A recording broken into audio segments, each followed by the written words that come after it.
This is White Plains Week, the weekly news roundup. With your moderator, John Bailey, editor and publisher of the daily internet newspaper White Plains Citizen Net Reporter. Jim Benerofe, editor and publisher of SuburbanStreet.com and WhitePlains.com.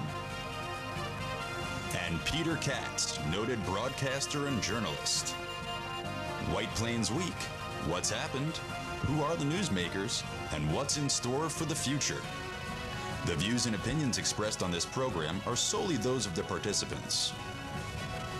White Plains Week is presented Fridays at 7:30 and again on Mondays at 7 p.m. here on Channel 76.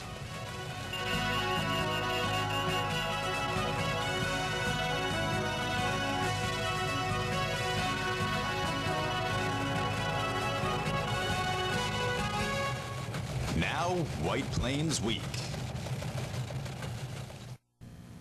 Good evening, Mr. and Mrs. White Plains, and all of you front runners out there. We now know who you are. John Bailey with you on White Plains Week, the City News Roundup Show with Jim Benerofe, the Suburban Street maven, dean of journalism of the City of White Plains, and Peter Katz, the anchor for all seasons. And we begin this evening with some headlines. And here are the headlines for the week of April 22nd, 2016. Judge Joan Lefkowitz dismisses city request to dismiss French-American School of New York Article 78 action. Primary election in White Plains and New York State strengthens Donald Trump and Hillary Clinton quest for their party presidential nomination. Man shot and killed on North Kensico Avenue in White Plains. Police say he was targeted. White Plains Transit District survey engagement continues with the public. White Plains schools hold another information meeting on dual language, with little opposition from the public to making dual language the way to meet state demands for bilingual options for English language learners. Cashless tolls to begin at Tappan Zee Bridge at midnight tonight. This is the last week to turn down Sustainable Westchester Con Ed Solutions switching you over to green energy rates higher than your basic electric rates. Westchester County Association survey asks what you think are Westchester's strengths. Westchester County Executive Rob Astorino gives State of the County address, touts holding the line on taxes for 7 years, Playland deal coming up, and Biotech North 60 project and county economic comeback. Westpac's Earth Forum at Slater Center in White Plains, Saturday, April 23rd, 10 a.m. to 2 p.m. helps residents learn how to grow their own food gardens, manage allergies, deal with mind and body and food issues and depression. A free vegan lunch will be served. And the tulips are out. Thank you, Jim. And first of all, before we go any farther, I want to wish everybody celebrating Passover today, the day we're doing the show. Happy Passover. Right. And always something that is meaningful whenever a holiday such as this is celebrated. So anyway, you know what we're starting with. The shocker of the week.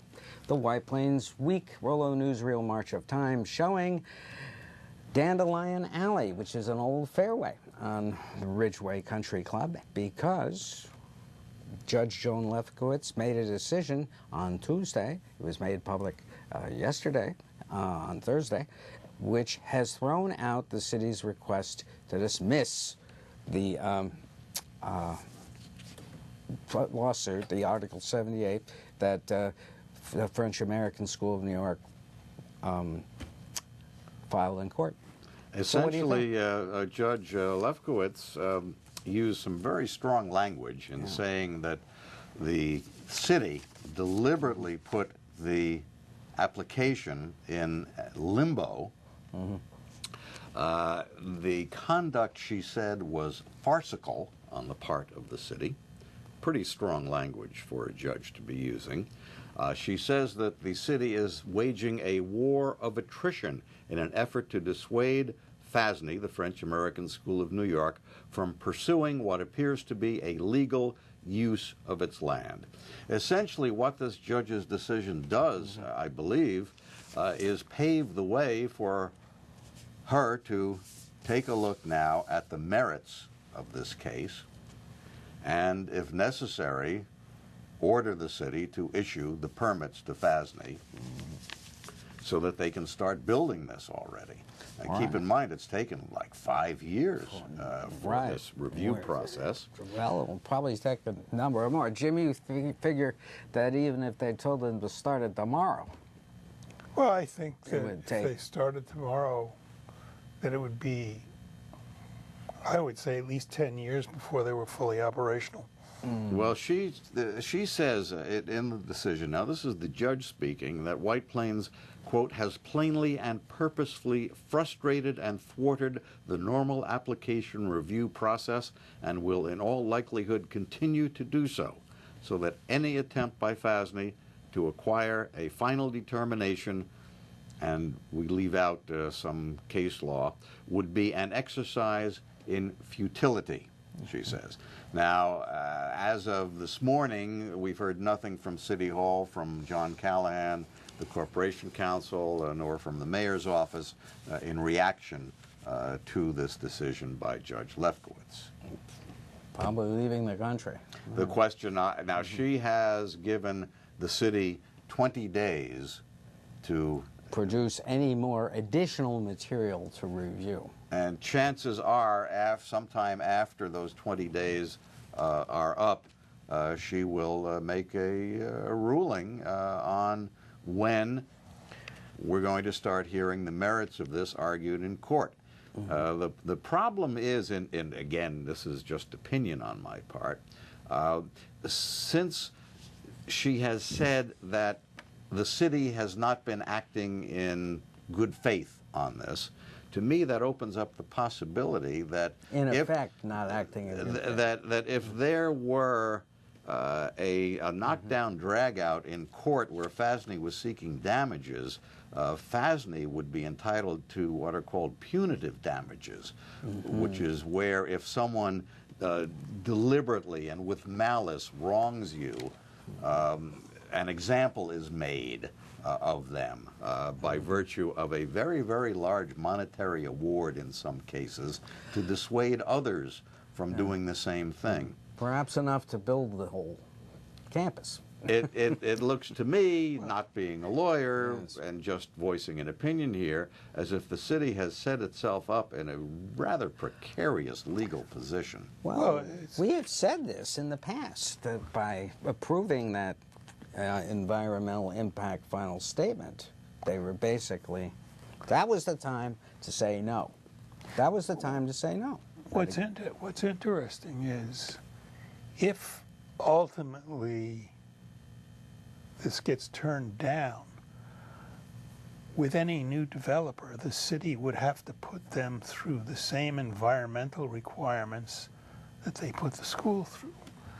And I don't know how many developers would be willing to step up to the plate if they felt they were going to be faced with this.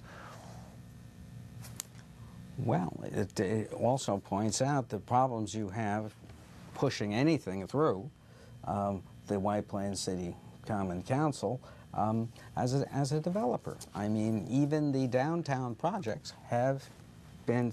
No, actually, some things have been expedited. The Esplanade, for example, I mean, which still boggles my mind, but that we built them a parking lot. But, you know, I mean, really, the sum and substance of this is that Judge Lefkowitz has said that enough with the legal technicalities and the maneuvering and the procedures here. I'm going to start taking a look at the merits of this case. Well, we await that. It'll be interesting. There are 11 causes of action that she is basically saying are in play here for her to decide on. Well, so at it's breathtaking. It takes our breath away. But you know, something else that's going to take your breath away is that at midnight tonight you're going to be able to drive over the Tappan Zee Bridge without having to worry about tolls. Well, yes. Not worry too much anyway. What happens is that, and this is the Tappan Zee Bridge information sheet on it, is that there's a gantry now over on the Rockland side. When you drive underneath that gantry, it will pick up your Easy Pass. If you don't have an Easy Pass, it'll photograph your license plates, and you'll get a bill in the mail for the toll. The Easy Pass toll for now remains at $4.75. If you don't have Easy Pass, it's $5. And they say it'll make it a lot easier to get over the Tappan Zee Bridge once you do not have to stop at the toll booths, which eventually will be torn down. For the time being, you go through the toll booths at 20 miles an hour. yes, and be aware that they'll give you a speeding ticket if they clock you at over 20. They might. Yeah. They might. Interesting thing is that when the Tobin Bridge in Boston went to all cashless tolls, John and Jim, in the first 2 months, they lost about $700,000 from people who did not pay the tolls and people who did not get bills. No. No, they had not quite recovered it. This is a crazy idea. I think that Just to they move would traffic. be much better off just putting an automatic tax on cars for tolls and not have tolls anyplace. Well, you know, some people will say that's terribly unfair because It's like a graduated. it should depend. I shouldn't have to subsidize the Jim Benerofe, who's a heavy user. He goes over the bridge every day. John goes over the bridge twice a day, so why should I pay the same thing? That's the argument for mass transit. That, Yes. in other words, give up the driving and, Leave the. you know, particularly, there are too many old people driving on the road, that's for sure. People who should not really be driving. That must make you very popular when you go to Florida, Jim. Well, Florida could reduce. How about watching you drive? You're not slouching down over the wheel deep enough for your age.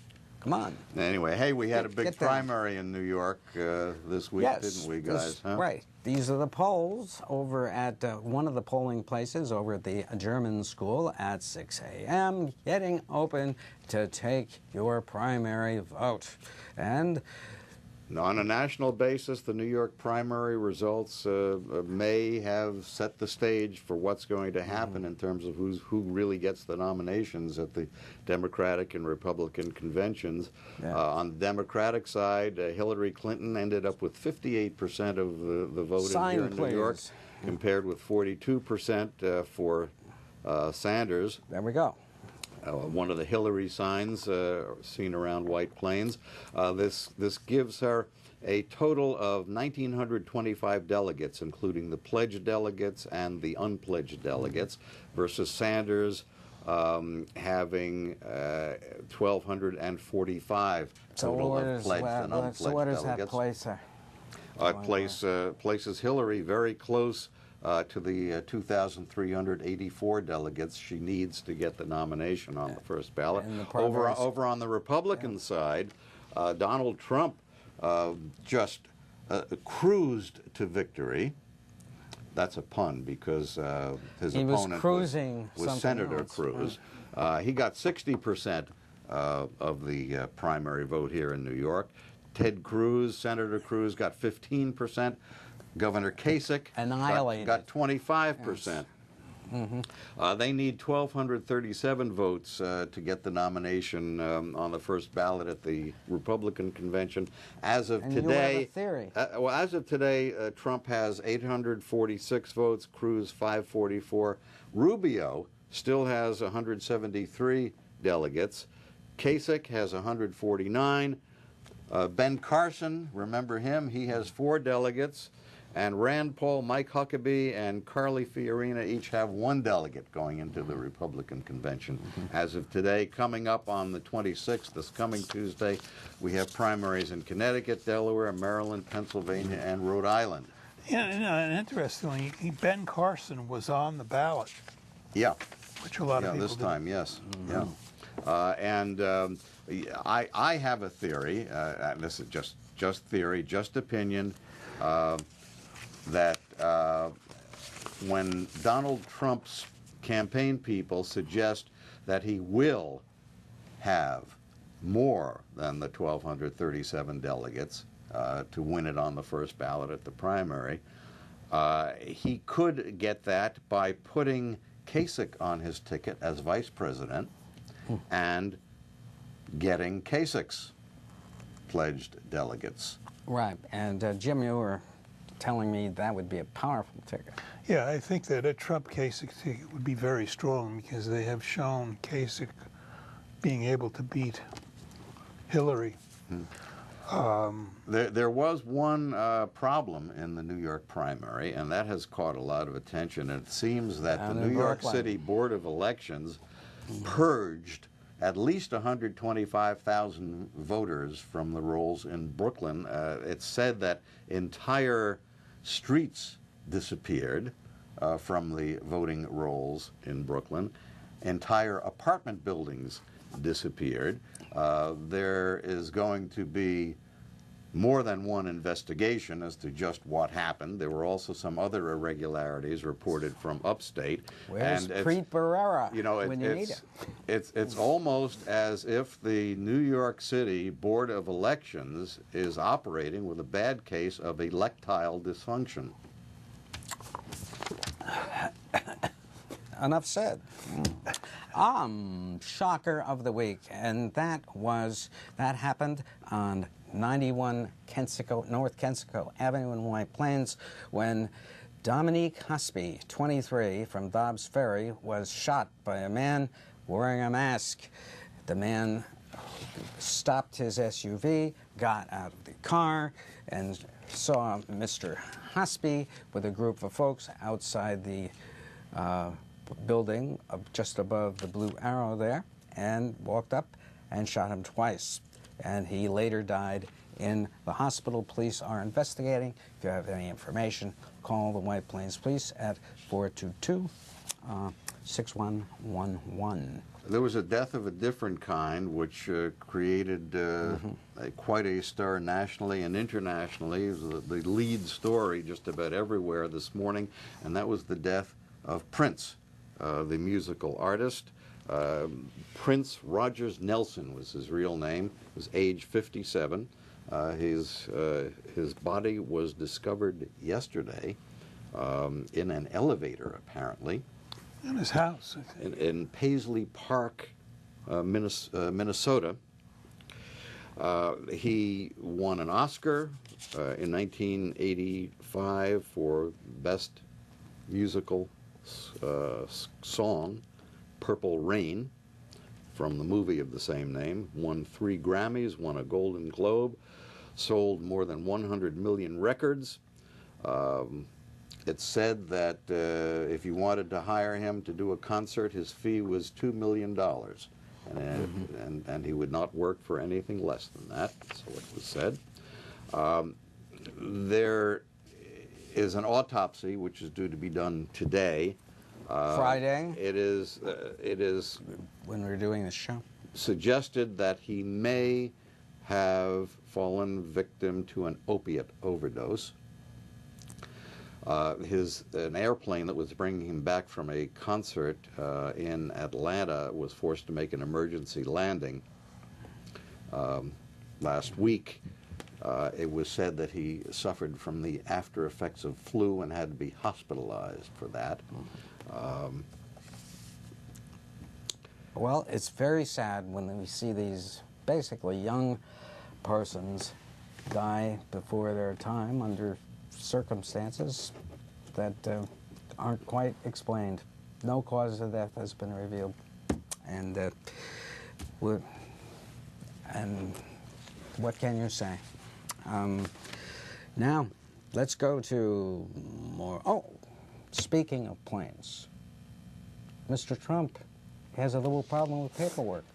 Yes, the FAA changed the registration system for airplanes. It used to be that once you registered an aircraft, it was good. The registration was good until you sold the airplane. It could be 40 years, 50 years, you know, however long you owned it, the registration was good. A couple of years ago, they decided, well, we've got to do a better job of keeping track of airplanes, so we're going to make everyone register the airplane every 3 years. So now, just like, you know, a car, you have a short-term, comparatively short-term registration on your car. Same thing on airplanes.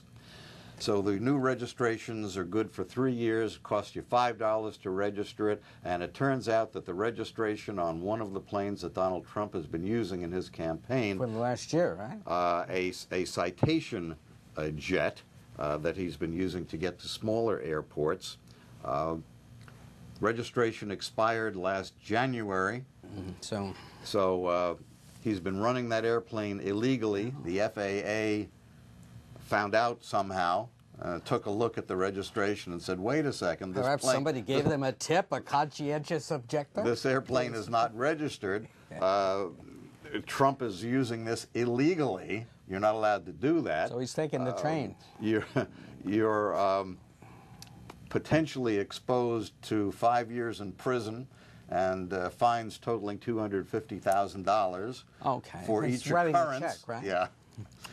We're told that they're now scrambling to get Mr. Trump's airplane registered. But actually, there are a couple that he used two on the campaign so far. One is the Citation jet, a small, fairly small business jet. The other is a Boeing 757 airliner. That's the big one. You got to check staff on everything. Yeah, for instance, he had used the Citation jet to get around New York State just in the New York primary just recently. And that's where this started to come to light. Yes. Well, I mean, he's missing a great opportunity here. He can have the Trump train, which will go through America and do a whistle-stop campaign, a real people's touch. Speaking of people's touch, the city's surveyor of the downtown train station area, Parsons Brinkerhoff. Thank you, Peter. You're I know welcome, you. John, You remember that Parsons name, don't you? Well, they held another meeting Monday night. I could not attend it. This one they did at the Power Authority building on yes, the place Main Street, with the worst right? parking you can imagine. Yes, because you don't no place to park. And what is interesting about it is that they have given you another question on their website. And the question asks, what would be the one thing you can do to improve the train station area? And they ask you. And you're limited to only one thing? Only one thing. Suppose you have a dozen things that you could do. I'm sorry, this is really getting to annoy me. I'm surprised that they haven't set up shop at the train station itself where with a kiosk. They could talk to tens of thousands of actual users. Well, I'll tell you, the amount of surveys that I receive now, it's incredible. Yeah, the Westchester County Association has a new survey out.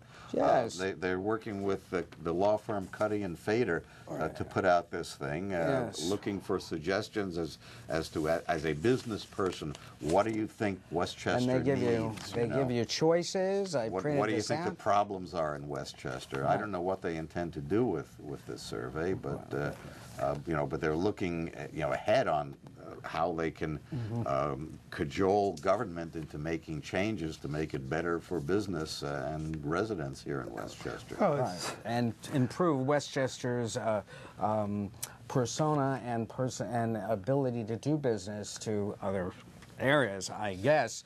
However, the best thing they could do is lower taxes. Well, Rob Astorino, the county executive, says that we're already doing that. If you listen to his State of the County message this past week, he He Right. says that for Thursday the night. 7 years in a row, we're going to keep the taxes where they are. We're not going to raise taxes. Wow. He says we're going to go ahead. We're going to do a deal to revitalize Playland. He Yes, says and spend $30 million in capital. instead of 60 million. That's right. That's saving us money. Right. I say make a better deal. Astorino says that this federal housing requirement to build more affordable units has been met.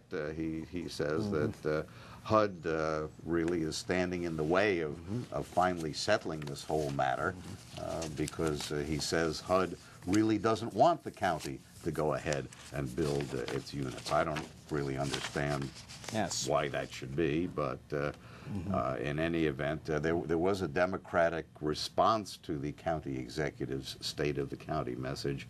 The majority leader in the legislature, Catherine Borges from Ossining. How did I know that? She thinks that the county's infrastructure is so significantly deteriorated that the Astorino administration just hasn't done its job.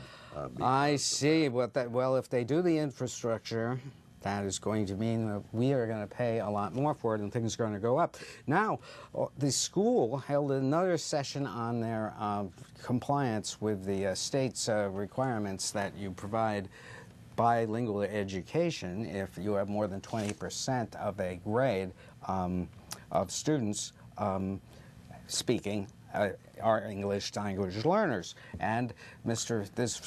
Freed addressing the school board. This is the superintendent. Right. Paul Freed.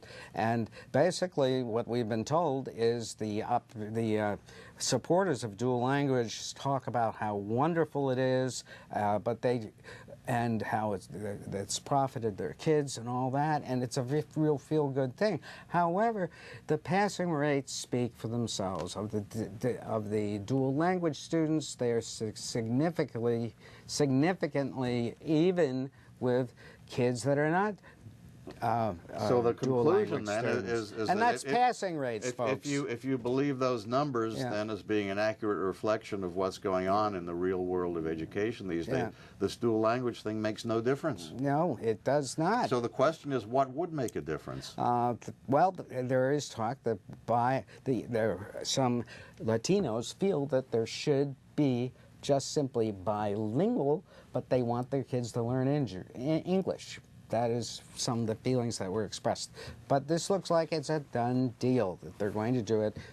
And then you have just a few days. You mean the done deal is they're going to go to bilingual? They're going to go to no, dual language. Dual language up through the 8 grades, and there's no price tag on it yet. That's the important thing. Nobody is talking money here of what it's going to cost to do this. And only a few days, folks, to say no to Sustainable Westchester. If you don't want to be switched to higher electric rates. And we will see you. The tulips are out. Show a tulip, please. Thank you. Great. And also, we'll see you on the radio. On WVOX. Right. Good night for White Plains Week. White Plains Week has been a presentation of White Plains Citizen Net Reporter, WPCNR.com, in cooperation with Channel 76. Comments may be emailed to WPCNR@AOL.com. The copyrighted print White Plains Cityscape by Leonard Weber is used courtesy of the White Plains Presbyterian Church. For information on its availability, you may contact the church at 761-8585. The views and opinions expressed on the preceding program were solely those of the participants. White Plains Week is presented Fridays at 7:30 and again on Mondays at 7 p.m. here on Channel 76. For White Plains Week, this is Seth Benerofe speaking.